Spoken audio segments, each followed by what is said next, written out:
আমি রেগুলার সকালে উঠে সবার আগে যেখানে একটা কলা দিই পাখিকে খাওয়ার জন্য। এই যে অলরেডি পাখি কিন্তু চলে আসছে, 2টা পাখি আসবো। আর ওদের হচ্ছে বেশ কিছু বাচ্চা হয়েছে, ওগুলো দেখাইতেছি।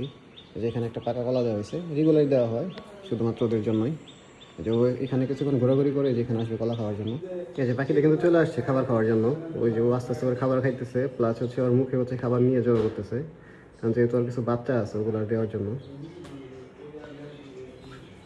ও খাবারটা নিচে ফেলে দিছে। ও কিন্তু খাবার খাওয়ার থেকে বেশি দেয় না, ওর মুখে কিন্তু প্রচুর পরিমাণ খাবার। এই সবগুলো খাবার শুধু নিয়ে যেতেছে যে বাচ্চাগুলোর জন্য।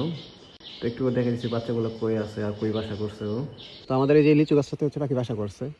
এই যে একটু উড়ে যেতেছে, আর একটা যে এখানে বসে আছে। তো একটা পাখি হচ্ছে বাসা পাহারা থাকে, আর একটা পাখি খাবার খুঁজতে যায়। আর ওদের বাসাটা হচ্ছে ঠিক এই যে এইখানে। এই যে কালো কালো যে যে যে জায়গাটা দেখা যাইতেছে এখানে হচ্ছে বাসা।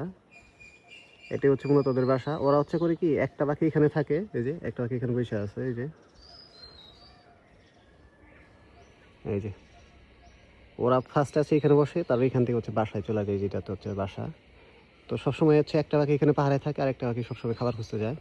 তো এখানে কয়টা বাচ্চা জানি না, কিন্তু বাচ্চা যে হয়েছে সেটা বোঝা যায়, কারণ বাচ্চা হচ্ছে যখন মা খাবার নিয়ে আসে তখন চিচিমিচি করে এখানে।